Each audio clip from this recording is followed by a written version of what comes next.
Directe Comarques, amb Javier Peris. 99.9 Valencia Radio.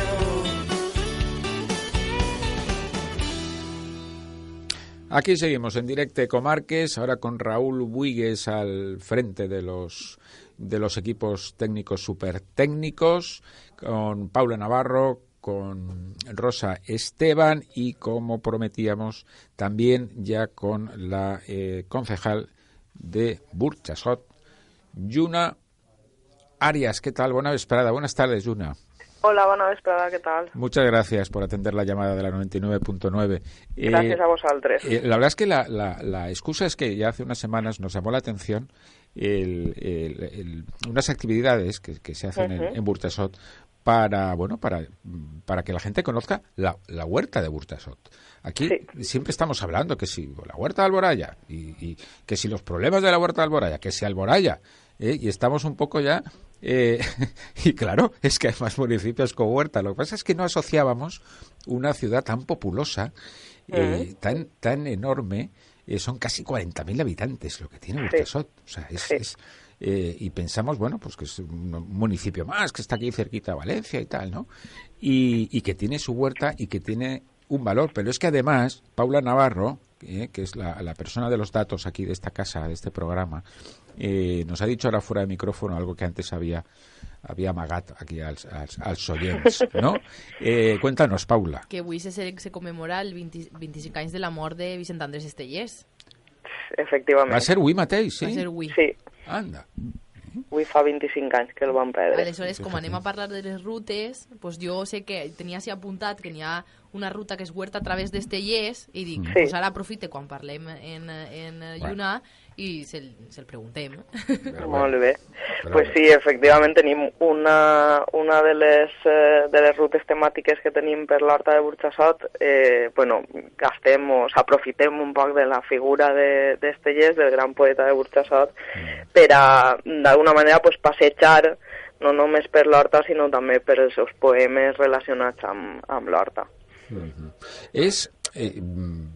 No es una gran huerta, ¿no?, la de Burxasot, digo en términos de extensión. En termes d'extensió, no. En termes de varietat i de qualitat, és una gran horta, no vaig a dir el contrari. Fíjese, concejal, que me ha sorprendido lo de la chufa y lo de la horchata. Sí.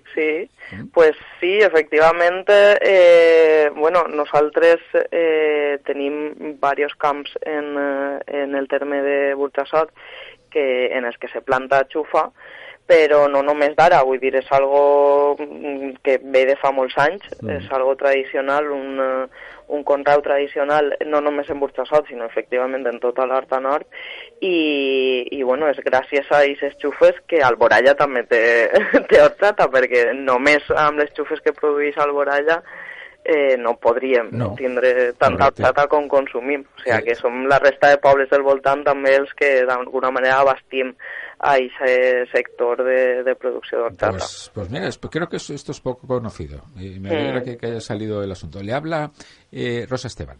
Muy bien. Buenas tardes, Lluna. Hola, Rosa. Le quería preguntar que estas rutas se celebran ya durante varios años, no es este el primer año que se celebra, y entonces cree que cada año ha visto que cada año se han ido aumentando la participación en ellas, sobre todo por parte de los jóvenes.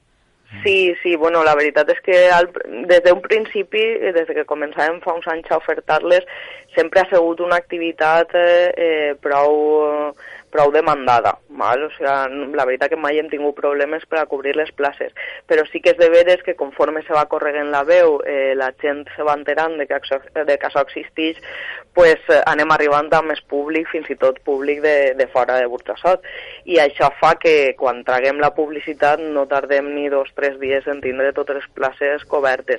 I encara així sempre diguem a la gent que s'apunten, perquè n'hi ha molta gent que després a última hora se dona de baixa i sempre tirem de la llista d'espera.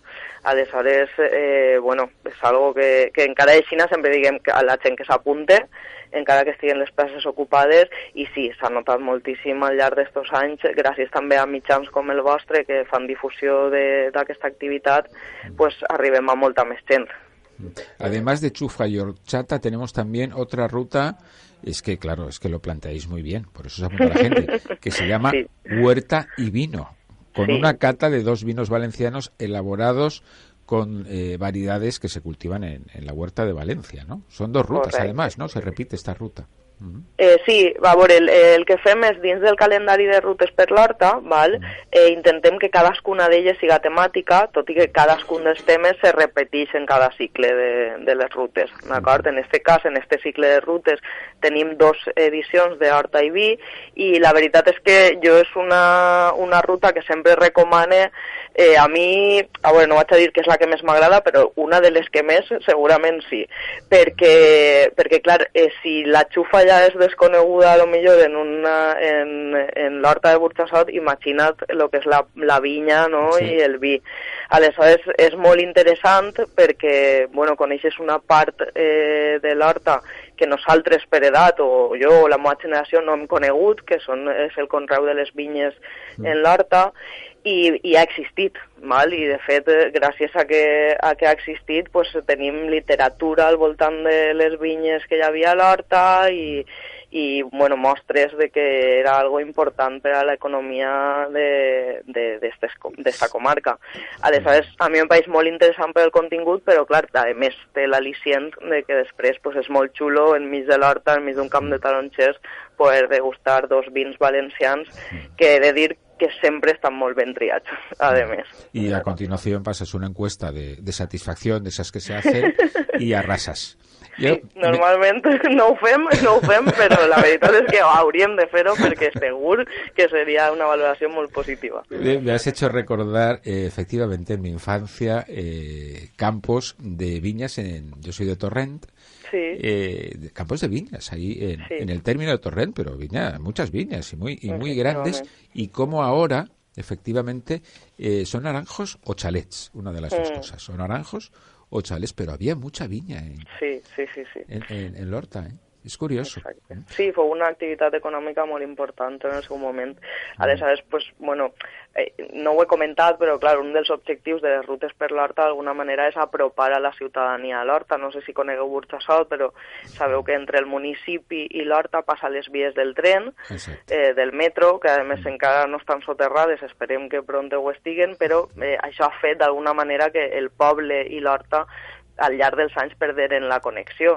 I això fa que hi hagi generacions, igual com la meua, o fins i tot anteriors o posteriors, que no hagin viscut de cara a l'horta, no? Que no hagin tingut una relació diària en l'horta com sí que se tenia fa molts anys.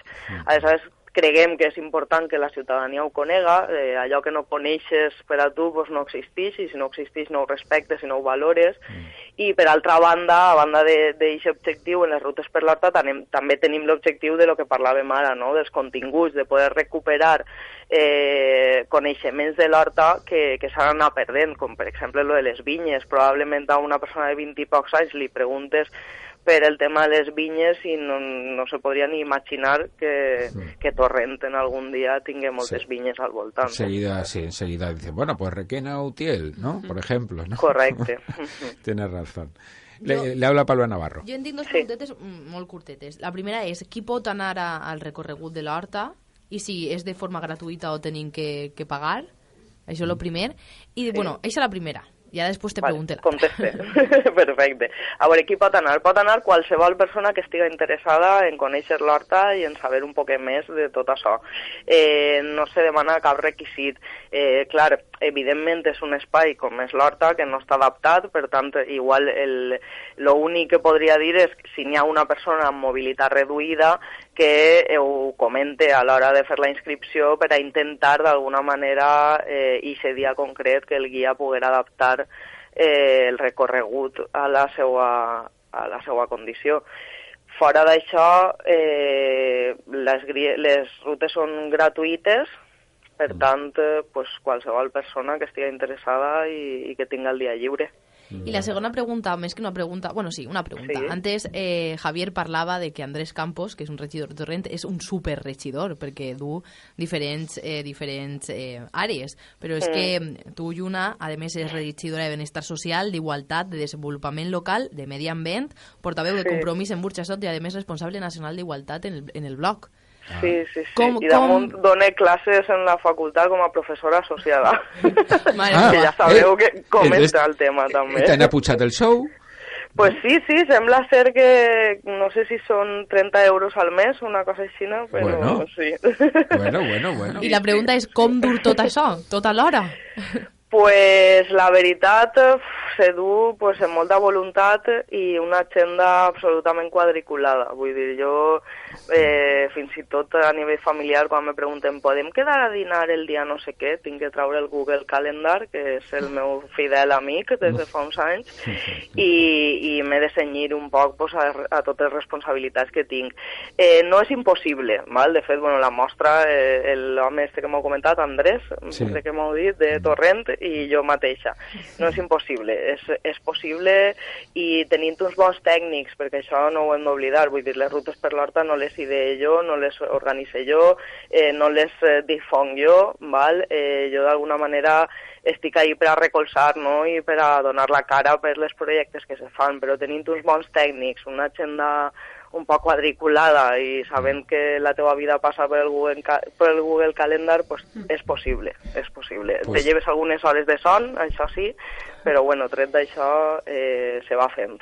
Pues qué bonito que se acuerde la concejal de los técnicos, porque rara vez aquí se valora el trabajo de la gente que trabaja en el ayuntamiento de manera profesional, ¿no?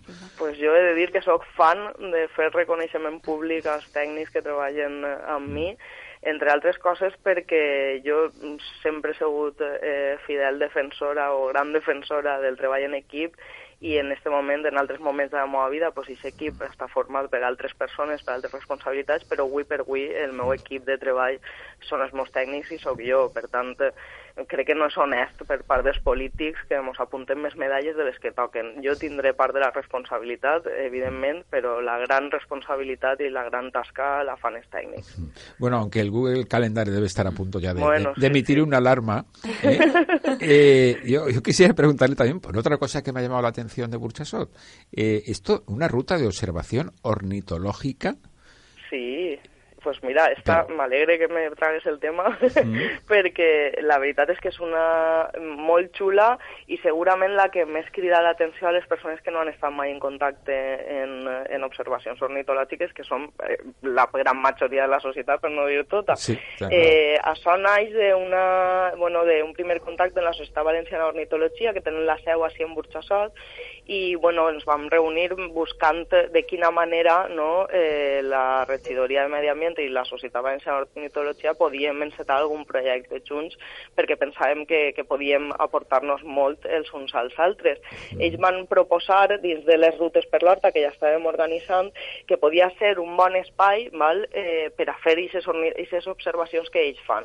Ells el que fan és posar tot el seu material tècnic a disposició de la gent que ve a aquesta observació.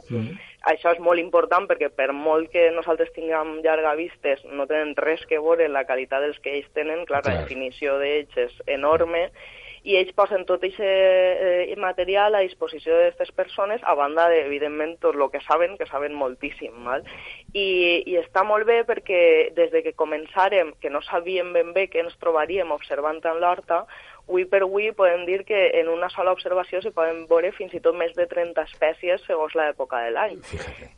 Clar, és molt xulo perquè tu passejant per l'Horta això no ho veus. No, és comptant en la professionalitat de la Societat Valenciana d'Ornitologia hem descobert una fauna que no teníem, almenys no teníem propera en Burxassot i que la tenim ahí cada dia, no? Depenent de l'època de l'any, com he dit, però i a la llarga hem vist que són una ferramenta fonamental d'educació ambiental, perquè, clar, a veure, anar-se'n a les lagunes de Ruidera, a veure les migracions d'aus, és superxulo, però pot anar qui pot anar. Ara, poder anar a Burxassot i descobrir més de 30 espècies ornitològiques, pues clar, és un luxe que tots tenim a l'abast de les nostres mans i que gràcies a l'ASBO pues cada vegada està arribant a més gent. Y lo bonito es que desde entonces ya no paseas igual por la huerta. Que va. Jo m'emocione cada vegada que veig un palput, que veig una tórtola, que saps, només per reconèixer el so, veure-la i saber lo que és, no saber si migra, si no migra, si viu així sempre, quan ve, quan crien. La veritat és que és molt xulo. Pues Lluna Arias, iba a decir rechidora, ¿no? Super rechidora de Burxassot. No. Moltes gràcies, de veritat, per atendre la crida de la 99.9. Moltes gràcies. Molt bona vesprada. Igualment. Adéu.